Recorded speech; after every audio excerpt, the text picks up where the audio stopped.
الحمد لله نحمده ونستعينه ونستغفره ونعوذ بالله من شرور أنفسنا ومن سيئات أعمالنا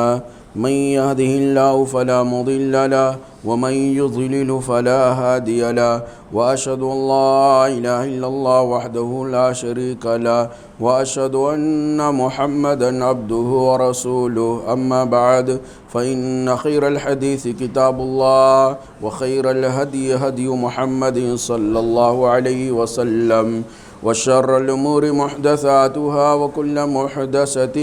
بدعة وكل بدعة ضلالة وكل ضلالة في النار. فأعوذ بالله السميع العليم من الشيطان الرجيم من همزه ونفخه ونفثه. بسم الله الرحمن الرحيم. يا أيها الذين آمنوا اتقوا الله حق تقاته ولا تموتن إلا وأنتم مسلمون. يا أيها الناس اتقوا ربكم الذي خلقكم من نفس واحدة وخلق منها زوجها وبث منهما رجالا كثيرا ونساء واتقوا الله الذي تساءلون به والأرحام إن الله كان عليكم رقيبا. يا أيها الذين آمنوا اتقوا الله وقولوا قولا سديدا يصلح لكم أعمالكم ويغفر لكم ذنوبكم ومن يطع الله ورسوله فقد فاز فوزا عظيما.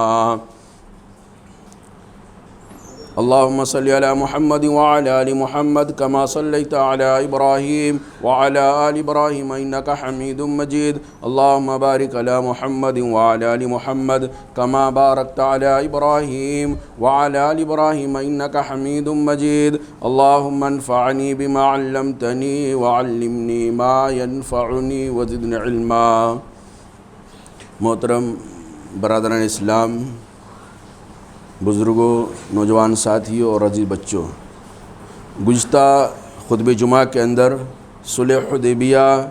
کی اہمیت اسلامی تاریخ کے اندر کیا ہے، قرآن کریم نے اس کو کن الفاظ میں محمد رسول اللہ صلی اللہ علیہ وسلم نے اپنی حدیثوں میں کس طریقے سے اس کی اہمیت کو بیان کیا ہے، اور اس صلح حدیبیہ کا بیک گراؤنڈ یا پس منظر کیا تھا،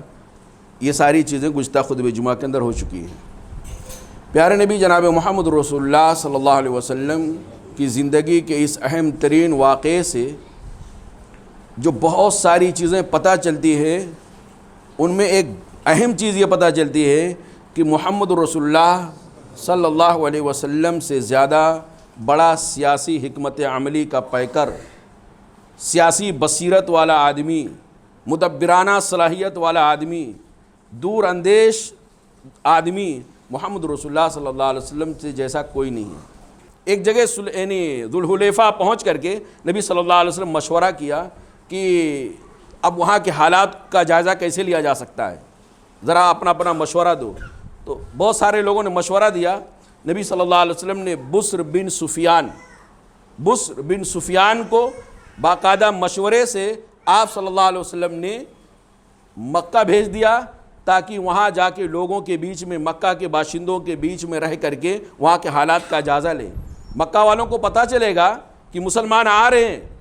مکہ کے قریش کو، کفار کو پتہ چلے گا مسلمان محمد رسول اللہ صلی اللہ علیہ وسلم کے ساتھ 1400-1500 کی تعداد میں آ رہے ہیں، تو ان کا ایکشن کیا ہوتا ہے، رد عمل کیا ہوتا ہے، کیا اس کے اندر چہل پہل ہوتی ہے، کیا نقل و حرکت ہوتی ہے، اس کا پورا جائزہ لے کر کے جاسوسی کے انداز میں محمد رسول اللہ صلی اللہ علیہ وسلم کو پل پل کی خبر دیتے رہیں. ایک جاسوسی کا مشورہ آیا، اللہ کے نبی صلی اللہ علیہ وسلم نے بھیج دیا. دوسرا مشورہ آیا، حضرت عمر رضی اللہ تعالیٰ عنہ خاص طور سے اس مشورے کے اندر پیش تھے. انہوں نے کہا اللہ کے نبی صلی اللہ علیہ وسلم خالی ہاتھ جا رہے ہیں، صرف ایک تلوار ہے، وہ بھی میان کے اندر رکھا ہوا مسافرانہ انداز میں جیسا عرب کے لوگ چلتے ہیں، کوئی ہمارے پاس جنگی ہتھیار نہیں ہے، کوئی ساز و سامان نہیں ہے. مکہ والوں پہ اتنا بھروسہ کیوں؟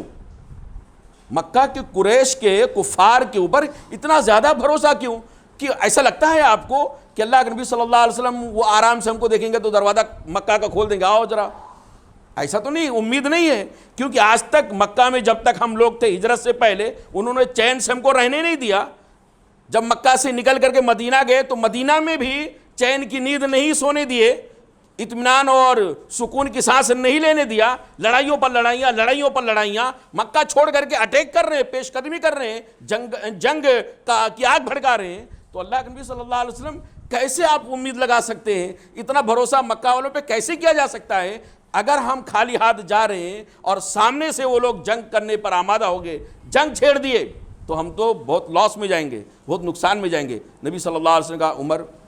ٹھیک ہے تمہارا مشورہ صحیح ہے، لیکن اب کیا کیا جائے؟ نبی صلی اللہ علیہ وسلم بیک سائڈ میں، پیچھے سائڈ میں کمک کے طور پہ تو کم سے کم کچھ نوجوانوں کو تیار رکھیے کہ اگر ایسا کایا پلٹ جائے، ہماری امید کے برخلاف مکہ کے لوگ جنگ چھیڑ دیں، تو کم سے کم ہم دفاع تو کر سکیں، اپنی دفاعی کے طور پہ، اپنا ڈیفینس کرنے کے طور پہ تو کچھ ہماری تیاری ہونی چاہیے۔ اللہ کے نبی صلی اللہ علیہ وسلم نے کہا یہ تمہارا مشورہ بالکل صحیح ہے۔ اللہ کے نبی صلی اللہ علیہ وسلم نے خبر بھیجا مدینہ کے اندر کہ 40 یعنی جو گھڑ سوار ہیں،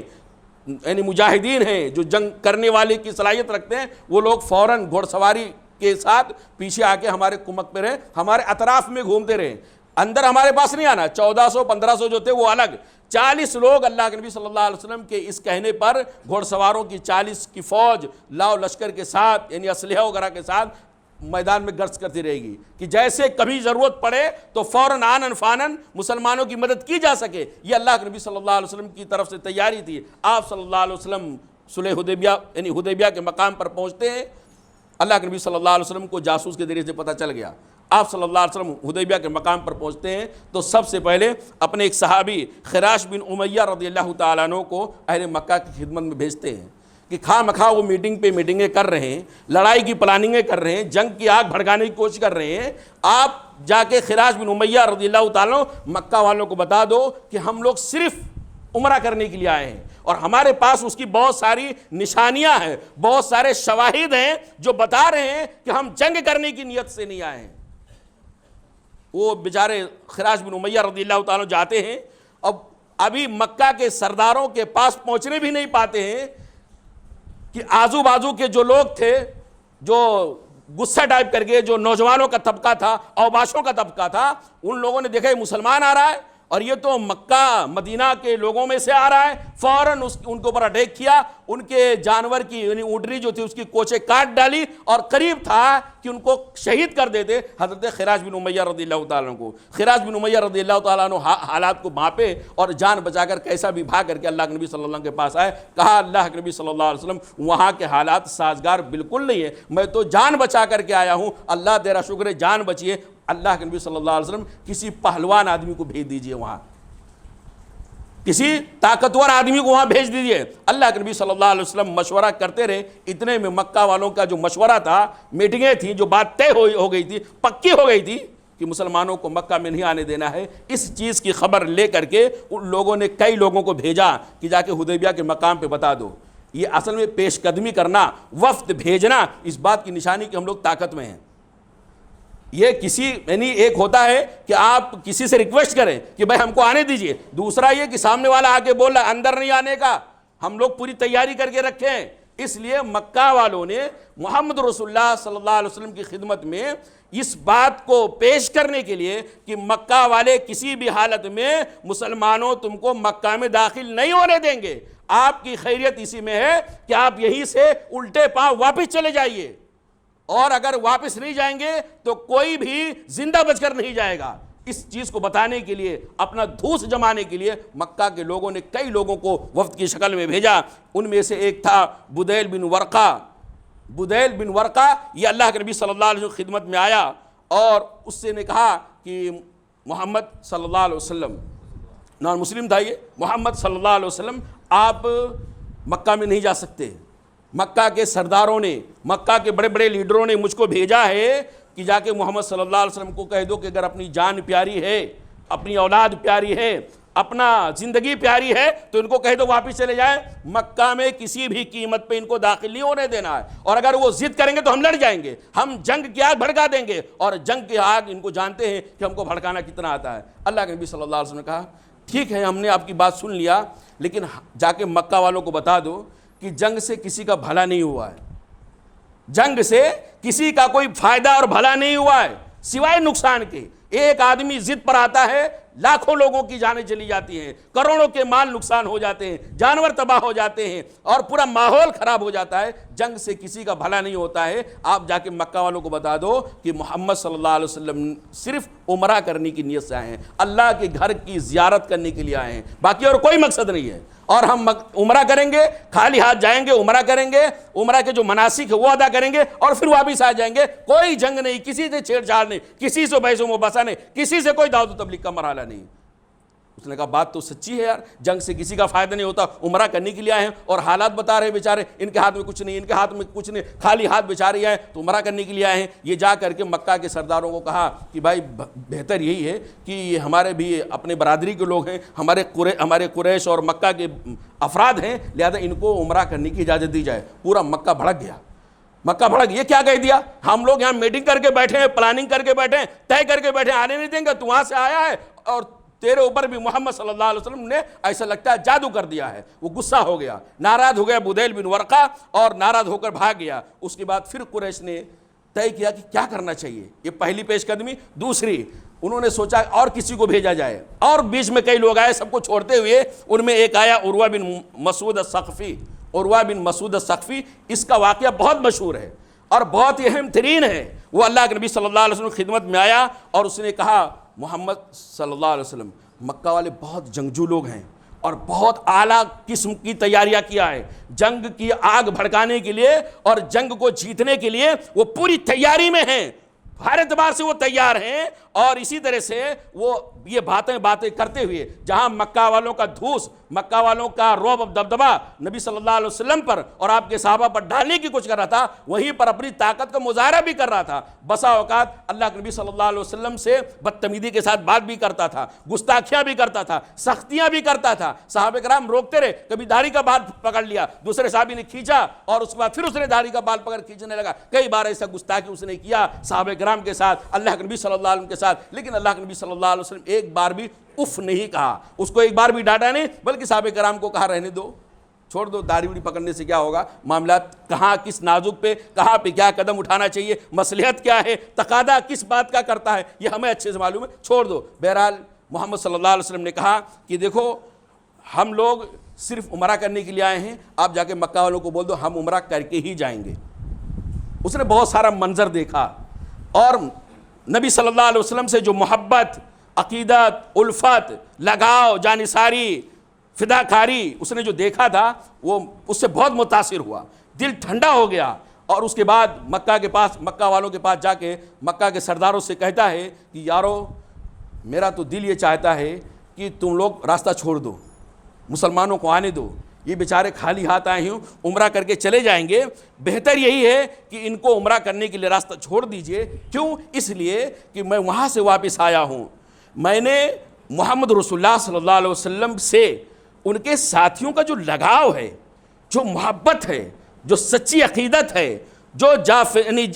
جانثاری ہے، جو فداکاری ہے، جو مر مٹنے کا جذبہ ہم نے نبی صلی اللہ علیہ وسلم پر ان کے صحابہ کرام کو دیکھا ہے، ویسا جذبہ، ویسا لگاؤ، ویسی الفت، ویسی محبت ہم نے کسی کے اندر نہیں دیکھا ہے۔ اور مجھے یقین ہے کہ اگر تم لوگ ان کا راستہ زبردستی روکو گے تو بغیر عمرہ کے جانے والے بھی نہیں ہیں۔ اگر تم نے ٹھان لیا ہے کہ ان کو آنے نہیں دیں گے تو ان کا وہ جذبہ بتا رہا ہے، ان کی محبت عقیدت بتا رہی ہے کہ بغیر عمرہ کے وہ جانے والے بھی نہیں ہیں، لہذا خون خرابہ ہوگا اور حالات بہت نازک ہو جائیں گے۔ جب یہ بات مکہ کے لوگوں سنے تو کچھ جو ہر دھرم تھے، ضدی ٹائپ کر کے لوگ تھے، وہ بولے دیکھو اس کے اوپر بھی محمد صلی اللہ علیہ وسلم نے جادو کر دیا ہے۔ بہرحال یہ بھی غصہ ہو گیا اور جب ایک سردار، دو سردار، تین سردار یک کے بعد وفد کی شکل میں آئے اور اللہ کے نبی صلی اللہ علیہ وسلم کی باتوں کو انہوں نے سچ سمجھا کہ عمرہ کرنے کے لیے نیت سے آئے اور مکہ والوں کو سمجھائے، جب مکہ والے نہیں سمجھے تو ان کے مکہ والوں کے درمیان کافی حد تک پھوٹ پڑ چکی تھی، اختلاف ہو گیا تھا، الگ الگ لوگ بٹ گئے تھے۔ یہ یار کیسے ہٹ دھرم لوگ ہیں، کیسے ضدی ٹائپ کر کے لوگ ہیں، یعنی اللہ کے گھر کی عبادت کرنے سے، اللہ تعالیٰ کے گھر کا طواف کرنے کے لیے، اللہ کی عبادت کے لیے یہ لوگوں کو، مسلمانوں کو روک رہے ہیں۔ بھائی یہ بھی تو آئیں گے، اللہ کی عبادت کریں گے، خانہ کعبہ کی زیارت کریں گے، عبادت کے راستے میں یہ لوگ رکاوٹ بننے، یہ لوگ اچھے نہیں ہیں۔ تو مکہ کے لوگوں کے بیچ میں اختلافات پیدا ہو گئے اور بہت سارے اختلافات ہو گیا۔ اللہ کے نبی صلی اللہ علیہ وسلم حالات کو دیکھتے ہوئے، جاسوس کے ذریعے سے ساری خبر رکھتے ہوئے ایک اپنی طرف سے ایلچی بھیجتے ہیں، ایک قاصد بھیجتے ہیں، حضرت عثمان بن عفان رضی اللہ تعالیٰ، عثمان بن عفان رضی اللہ تعالیٰ عنہ کو بعد میں بھیجتے ہیں۔ اللہ کے نبی صلی اللہ علیہ وسلم کہتے ہیں عمر بن خطاب تم چلے جاؤ، مکہ والوں کو جا کے بتا دو۔ عمر بن خطاب رضی اللہ تعالیٰ نے کہا اللہ کے رسول مجھے مت بھیجیے، اللہ کے رسول مجھے مت بھیج دیجیے، حضرت عثمان بن عفان سب سے مناسب آدمی ہیں، ان کو بھیج دیجیے، یہ سنجیدہ آدمی ہیں، بات کو بگاڑیں گے نہیں، اور دوسرا یہ ان کا خاندان بھی وہاں رہتا ہے، ان کے عثمان بن عفان رضی اللہ عنہ خاندان والے بھی ہیں، اور یہ نرم مزاج ہے، ان کی دوستی بہت جمتی رہتی ہے، تو ان کو بھیج دیجیے، انشاءاللہ معاملہ سلٹ جائے گا۔ اللہ کے نبی صلی اللہ علیہ وسلم نے کہا ٹھیک ہے ٹھیک ہے حضرت عمر رضی اللہ تعالیٰ عنہ، میں عثمان بن عفان کو بھیج دیتا ہوں۔ عثمان بن عفان رضی اللہ تعالیٰ عنہ جاتے ہیں، بڑے بڑے سرداروں سے ملاقات کرنے سے پہلے اپنے خاندان کے افراد سے ملتے ہیں، ان کے خاندان کے افراد کے لوگ ان کا سواگت کرتے ہیں۔ عصبیت ان کے یہاں بہت پہلے سے تھی، عصبیت نا ہمارے خاندان کا، ہمارے قبیلے کا، یہ بہت کبھی کبھی بہت اچھی چیز بن جاتی ہے۔ عثمان رضی اللہ تعالیٰ عنہ کے ساتھ ان کے خاندان والے مل کر کے مکہ کے بڑے بڑے سرداروں کے پاس گئے اور کہا دیکھو ہم لوگ محمد صلی اللہ علیہ وسلم ہم کو بھیجا ہے، ہمیں بتانے کی ضرورت نہیں کہ میں کون ہوں، عثمان بن عفان ہوں، آپ جانتے ہیں، اور میرا مزاج کیا ہے، ساری چیزیں جانتے ہیں، میں کس پانی میں ہوں، لہذا میں سچ بول رہا ہوں کہ ہم لوگ محمد صلی اللہ علیہ وسلم کے ساتھ صرف اللہ رب العالمین کے گھر کی زیارت کے لیے آئے ہیں، باقی ہمارا کوئی مقصد نہیں ہے۔ ان لوگوں نے کہا نہیں، پھر اس کے بعد ایک دوسرے کا منہ دیکھنے لگے، یار عثمان کہہ رہا ہے، اس کے خاندان والے ساتھ میں ہیں، اگر آپ بھی ضد کریں گے تو پھر یعنی ہمارے حق میں اچھا نہیں ہوگا۔ بہرحال پھر بھی کچھ لوگ بڑے بڑے ضدی ٹائپ کر کے لوگ تھے، انہوں نے کہا لیکن عثمان ہم نے تو طے کر لیا ہے، پورا مکہ طے کر لیا، حالانکہ چند ہی لوگ بچے تھے، اب صرف چند ہی لوگ بچے تھے، باقی اکثر سلنڈر ہو گئے تھے، باقی اکثر ہتھیار ڈال دیے تھے، آنے دو مسلمانوں کو، لیکن جو کٹر ٹائپ کر کے لوگ تھے ان لوگوں نے کہا عثمان تم جانتے ہو رضی اللہ تعالیٰ عنہ کہ ہمارے مکہ کے بڑے بڑے سرداروں نے طے کر لیا کہ مسلمانوں کو آنے نہیں دے رہا ہے، ہاں اگر آپ عمرہ کرنا چاہتے ہو، آپ اگر خانہ کعبہ کی زیارت کرنا چاہتے ہو، آپ اگر طواف کرنا چاہتے ہو، عمرہ کرنا چاہتے ہو تو آپ کو کر لو، آپ کر لو، ہم آپ کو نہیں روکنے والے ہیں۔ لیکن عثمان بن عفان رضی اللہ تعالیٰ بہت جل قدر صحابی تھے اور بہت ہی سمجھ بوجھ رکھنے والے صحابی تھے، کیونکہ یہ بھی اللہ کے نبی صلی اللہ علیہ وسلم کے زیر تربیت تھے، سابقون اولون مسلمانوں میں سے ہیں۔ انہوں نے کہا کہ ما کنت افعل حتی یطوف رسول اللہ صلی اللہ علیہ وسلم، مکہ کے لوگوں سنو، جب تک میرے نبی طواف نہیں کریں گے جب تک میں اکیلے طواف نہیں کر سکتا، جب تک میرے نبی صلی اللہ علیہ وسلم عمرہ نہیں کریں گے میں اکیلے عمرہ نہیں کر سکتا ہوں، اگر آپ اجازت دیتے ہیں تو میں جا کے بول دوں اجازت ہے، نہیں اجازت دے تو جو خبر دو گے میں جا کے محمد رسول اللہ صلی اللہ علیہ وسلم تک پہنچاؤں گا۔ اور اس کے بعد یہ تھوڑے گفتگو لمبی ہو جاتی ہے، حضرت عثمان غنی رضی اللہ تعالیٰ عنہ اور مکہ کے سرداروں کے بیچ میں تھوڑی گفتگو لمبی ہو جاتی ہے، دیر تک بات کرتے رہتے ہیں۔ ادھر مسلمان ارے عثمان بن عفان آئے نہیں، عثمان بن عفان آئے نہیں، اب اسی میں کچھ لوگوں کے دماغ میں یہ بات آئی کہ شاید عثمان غنی رضی اللہ تعالیٰ عنہ کو مکہ والوں نے شہید کر دیا ہے۔ یہ افواہ تھی، کیا تھی؟ یہ افواہ تھی، لیکن یہ افواہ مسلمانوں کے حق میں بہت اچھی ہوئی۔ یہ افواہ جو تھی، یہ جھوٹی خبر تھی نا، کسی نے بھی اڑایا، جس نے بھی اڑایا، یہ جھوٹی خبر مسلمانوں کے حق میں بہت کارآمد ثابت ہوئی۔ محمد رسول اللہ صلی اللہ علیہ وسلم کو پتہ چلا کہ لوگوں نے ایسا ایسا کر دیا ہے، عثمان غنی رضی اللہ تعالیٰ عنہ کو شہید کر دیا ہے۔ نبی صلی اللہ علیہ وسلم اپنی جوش کا اظہار کرتے ہیں اور مسلمانوں کے بیچ میں کھڑے ہو کے تقریر کرتے ہیں، اسپیچ دیتے ہیں، مسلمانوں سنو ہمارے، اور وہ چونکہ عثمان غنی رضی اللہ تعالیٰ عنہ صرف ایک صحابی کی حیثیت سے نہیں گئے تھے، ایک مسلمان ہونے کی حیثیت سے نہیں گئے تھے، بلکہ ایک قاصد ہونے کی حیثیت سے گئے تھے، ایک امباسڈر ہونے کی حیثیت سے گئے تھے، ایک وفد کی شکل میں گئے تھے۔ اس لیے حضرت عثمان غنی رضی اللہ تعالیٰ عنہ جو ایک قاصد تھے، ایک ایلچی تھے، ان کو شہید کر دینا یہ پوری دنیا کے اندر اس وقت بہت بڑا ظلم مانا جاتا ہے، آج بھی مانا جاتا ہے۔ سرکاری سطح پہ اگر ایک کنٹری کا کوئی آدمی، سرکاری آدمی دوسرے کنٹری میں جاتا ہے سرکاری بلانے پر اور اس کے ساتھ اگر حادثہ ہو جائے تو بہت بڑا، یہ قانون بہت بڑا اپرادھ ہے، آج بھی تھا پہلے بھی تھا۔ اس لیے حضرت عثمان غنی رضی اللہ تعالیٰ عنہ کی شہادت گویا ایک قاصد اور ایک ایلچی کی شہادت ہے۔ اس لیے اللہ کے نبی صلی اللہ علیہ وسلم نے کہا صحابہ کرام ہاتھ بڑھاؤ، اب ہم بیعت کرتے ہیں، عثمان غنی رضی اللہ تعالیٰ عنہ کے خون کا ہم بدلہ لیں گے۔ نبی صلی اللہ علیہ وسلم ایک پیڑ کے نیچے ہی اس ٹائم پہ بیٹھے ہوئے تھے، جتنے صحابہ تھے سب ہاتھ پر ہاتھ رکھ کر کے اللہ کے نبی صلی اللہ علیہ وسلم سے بیعت کر رہے تھے، اللہ کے رسول ہم حضرت عثمان غنی کے خون کا بدلہ لیں گے۔ اللہ کے نبی صلی اللہ علیہ وسلم نے کہا ساتھ میں یہ بھی وعدہ کرو، ساتھ میں یہ بھی عہد کرو کہ آخری دم تک جنگ میں اڑے رہیں گے، پیچھے ہٹنے والے نہیں ہے۔ صحابہ کرام اسی کا انتظار کر رہے تھے۔ صحابہ کرام کو کیا موت سے ڈر لگتی تھی؟ اللہ کے راستے میں جان اگر چلی جائے تو اس سے بڑی کامیابی صحابہ اور کچھ سمجھتے نہیں تھے. اس لیے اللہ کے نبی صلی اللہ علیہ وسلم جیسے ہاتھ بڑھایا اور کہا دیکھو عثمان نہیں ہے لیکن عثمان کا ہاتھ یہ ہے. نبی صلی اللہ علیہ وسلم اپنے ہاتھ کو عثمان کا ہاتھ کا اور اب بیعت کرنے لگے. یہ اللہ کا شکر ہے, یہ جیسے یہ بیعت ہوئی کہ اب ہم جنگ لیں گے, جنگ کریں گے, خون کا بدلہ لیں گے, آخری حد تک لڑتے رہیں گے. اتنے میں حضرت عثمان غنی رضی اللہ تعالیٰ عنہ تشریف لا چکے. سارے صحابہ کرام دیکھ کر خوش ہو گئے. لیکن یہ جو خبر تھی کہ مسلمانوں نے خون کا بدلہ لینے کا تہیہ کر لیا ہے, آخری حد تک لڑنے کے لیے تیار ہو گئے, یہ خبر جنگل کی آگ کی طرح فوراً مکہ کے سرداروں تک پہنچ گئی. ان کے ہوش اڑ گئے, اتنا جری, اتنے بہادر, اتنے طاقتور ہیں کہ ہاتھ میں کچھ نہیں ہے, تلوار نہیں ہے, نیزہ نہیں ہے, بھالا نہیں ہے, ڈھال نہیں ہے, کچھ بھی نہیں ہے. خالی ہاتھ ہونے کے باوجود یہ اتنا بڑے جرات یہ دکھا رہے ہیں, اتنے جری, اتنے بہادر ہو گئے کہ یہ لوگ کہہ رہے ہیں آخری دم تک ہم لڑتے رہیں گے. اس خبر کو سن کر کے مکہ کے لوگوں کے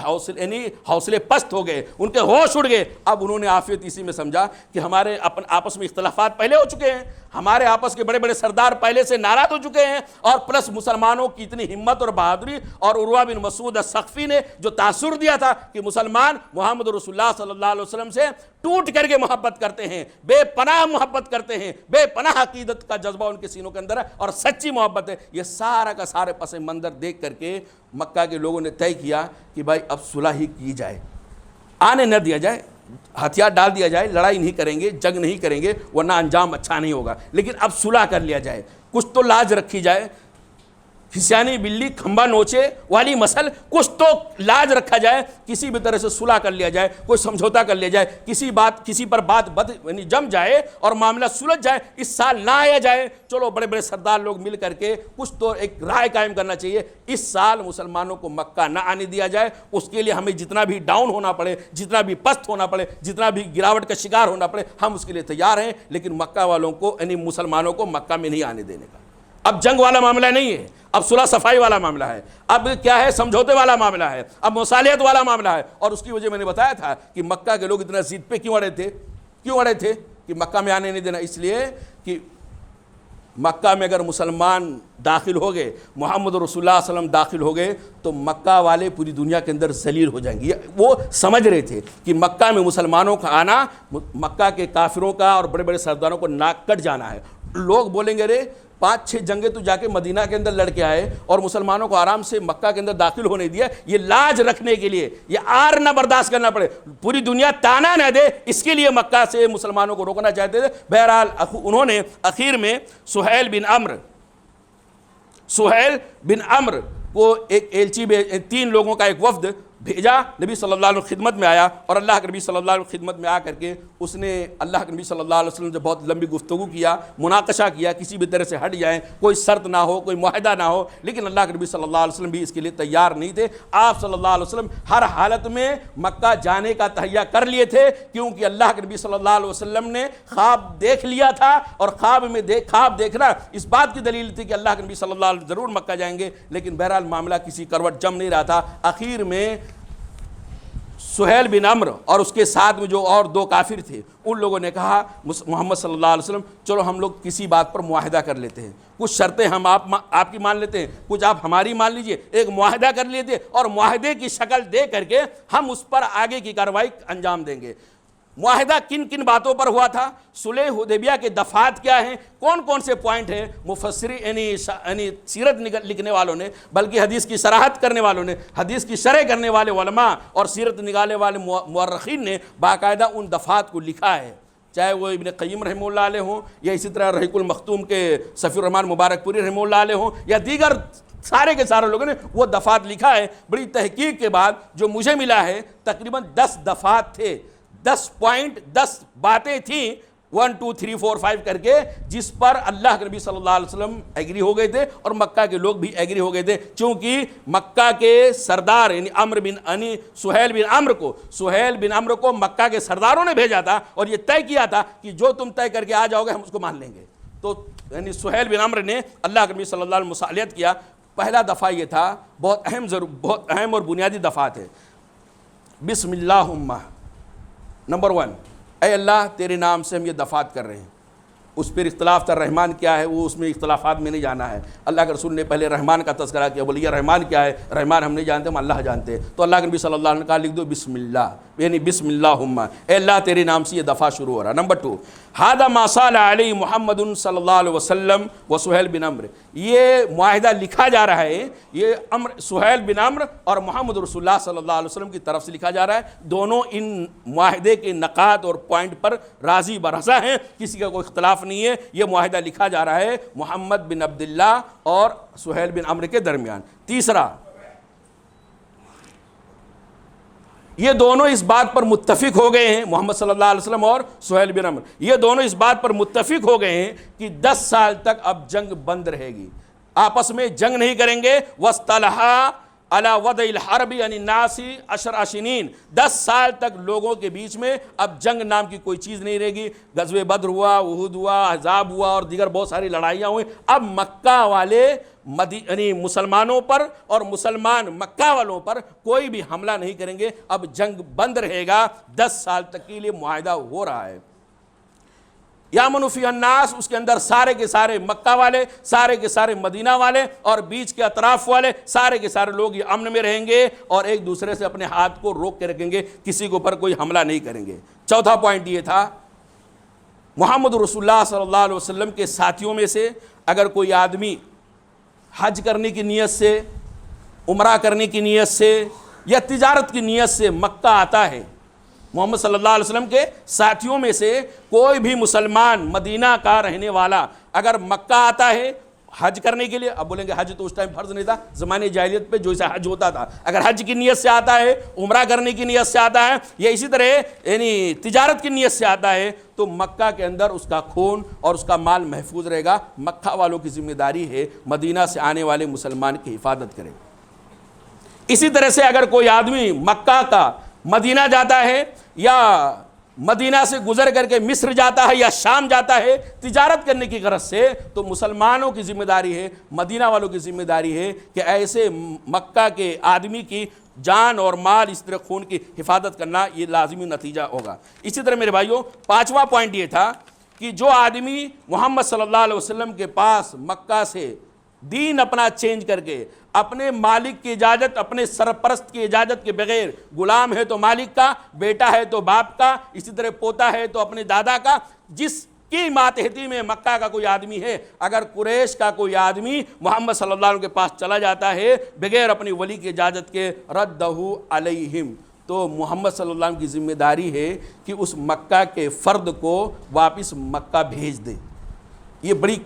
بہت ہی خطرناک شرط تھی۔ یہ شرط تو ایسا تھا نا کہ مسلمانوں کو کاٹو تو خون نہیں، اتنا گر کر کے یہ شرط کرنا، مسلمان اپنے آپ کو اس میں بے بسی سمجھتے تھے، اپنی کمزوری سمجھتے تھے اور ان کو احساس ہو رہا تھا ہم لوگ ہار گئے ہیں، ہمارے اندر خون ہی نہیں ہے، ہمارے اندر طاقت ہی نہیں ہے کہ ایک آدمی جو مکہ سے مسلمان بننے کی نیت سے مدینہ آئے گا تو محمد صلی اللہ علیہ وسلم کی ذمہ داری ہوگی، مدینہ کے لوگوں کی ذمہ داری ہوگی کہ اس آدمی کو مکہ والوں کے حوالے کر دیں گے۔ اور آگے کی شرط کیا تھی؟ وَمَنْ جَاءَ قُرَيْشًا، اور جو آدمی قریش کے پاس آئے گا، مدینہ کا کوئی آدمی مکہ میں آئے گا محمد صلی اللہ علیہ وسلم کے ساتھیوں میں سے، تو مکہ کے لوگوں کے اوپر کوئی ذمہ داری نہیں اس آدمی کو واپس کرنا۔ یعنی اب شرط دیکھیں، ایک آدمی مسلمان ہو کے مدینہ جا رہا ہے تو مدینہ والوں کی ذمہ داری مسلمان کو واپس کر دو، اور اگر کوئی آدمی مسلمانوں میں سے مدینہ کے لوگوں میں سے کوئی مرتد ہو کر کے مکہ چلا جائے تو مکہ والے اس کو واپس نہیں کریں گے۔ یہ تو بالکل ظالمانہ شرط لگ رہی ہے، یہ تو ناانصافی والی شرط لگ رہی ہے، یہ دبی کچلی شرط لگ رہی تھی، لیکن اللہ کے نبی صلی اللہ علیہ وسلم ایک سائیڈ اور تمام صحابہ کرام دوسرے سائیڈ، حضرت عمر رضی اللہ عنہ تو تیار ہی نہیں ہو رہے تھے، لیکن کیا کریں، سامنے اللہ کے نبی صلی اللہ علیہ وسلم تھے، کچھ اور کر بھی نہیں سکتے تھے۔ کوئی اور ہوتا تو شاید عمر رضی اللہ عنہ اپنے غصے کا اظہار کرتے، لیکن اللہ کے نبی صلی اللہ علیہ وسلم تھے اندر ہی اندر وہ اس چیز کو ناپسند کر رہے تھے کہ ایسا کیسے ہوگا۔ چھٹی شرط میرے بھائیو یہ ہے کہ ہمارے درمیان یعنی محمد صلی اللہ علیہ وسلم اور اسی طرح سہیل بن عمرو کے درمیان، مکہ اور مدینہ والوں کے درمیان اب یعنی جنگ ہمیشہ یعنی لفافے میں کپڑے میں رہے گا، کفن بند رہے گا، اور اب کوئی کسی کو دھوکہ نہیں دے گا، کوئی کسی کے ساتھ فراڈی پن نہیں کرے گا، کوئی کسی کے ساتھ دغا کا معاملہ نہیں کرے گا، ایک دوسرے سے امن و امان میں رہیں گے، کوئی بھی فریب اور کوئی بھی چال ایک دوسرے کے خلاف نہیں چلیں گے۔ اسی طرح اللہ کے نبی صلی اللہ علیہ وسلم سے ایک بھی معاہدہ کیا گیا تھا کہ اگر مکہ والوں کے ساتھ کوئی بھی قبیلہ والا، بہت سارے قبائل وہاں پہ تھے، کوئی بھی قبیلے والے اگر مکہ والوں سے معاہدہ کرنا چاہتے ہیں تو سارے قبائل والے آزاد ہیں کہ مکہ والوں سے اپنا معاہدہ کر سکتے ہیں، اپنا حلیف بن سکتے ہیں، اپنی محبت کا اظہار کر سکتے ہیں۔ ایسے ہی پورے جزیرۃ العرب کے اندر کوئی بھی قبیلہ والا اگر مسلمانوں کے ساتھ میں رہنا چاہتا ہے، مسلمانوں سے اپنی دوستی کا اظہار کرنا چاہتا ہے، حلیف بننا چاہتا ہے، تو اس کو بھی آزادی ہے کہ وہ محمد صلی اللہ علیہ وسلم کے ساتھ اور مسلمانوں کے ساتھ وہ حلیف بن سکتا ہے۔ اسی طرح میرے بھائیوں ایک اہم پوائنٹ تھی جو مین تھا یہ کہ اس سال مسلمان مکہ میں داخل نہیں ہوں گے۔ جب یہ شرط آیا نا تو صحابہ کرام کے سارے حوصلے ایسے لگ رہا کہ جان ہی نہیں رہے گی۔ اس سال مکہ میں محمد صلی اللہ علیہ وسلم داخل نہیں ہوں گے، جب اگلا سال آئے گا تو ہم لوگ مکہ کو خالی کر دیں گے۔ سہیل بن عمرو نے کہا کہ جب اگلا سال آئے گا، اس سال تو یہیں سے واپس چلے جائیں گے، اگلا سال جب آئے گا تو محمد صلی اللہ علیہ وسلم کے مکہ میں داخل ہونے سے پہلے ہم پورے خانہ کعبہ کو خالی کر دیں گے۔ کوئی وہاں ڈسٹرب کرنے والا نہیں، کوئی وہاں یعنی ڈسٹرب کرنے والا، انٹرفیئر کرنے والا نہیں ہوگا، اور محمد صلی اللہ علیہ وسلم آئیں گے اپنے ساتھیوں کے ساتھ مکہ میں داخل ہوں گے اور 3 دن تک قیام کریں گے۔ 3 دن تک رہ کر کے وہ اپنی عبادتیں انجام دیں گے اپنے طریقے کے حساب سے، کوئی اس میں انٹرفیئر نہیں کرے گا، اور 3 دن جب ہو جائے گا تو اپنے ساتھیوں کو لے کر کے خاموشی کے ساتھ چلے جائیں گے۔ اور اس کے اندر شرط یہ ہوگی کہ جب مکہ یعنی اگلے سال جب مسلمان آئیں گے تو ان کے پاس کوئی جنگی ہتھیار نہیں ہونا چاہیے۔ ایک تلوار جو عرب کا دستور تھا، کپڑے میں لپیٹا ہوا یا اس میں رکھا ہوا تھیلے میں، وہ ہوگا میان میں رکھا ہوا، اور اس کے بعد وہ 3 دن کے اندر مکہ خالی کر دیں گے۔ اسی طرح میرے بھائیوں 9ویں شرط یہ تھی کہ اب جہاں پر قربانی کا جانور پہنچ چکا ہے، اب آگے ایک قدم نہیں جائے گا،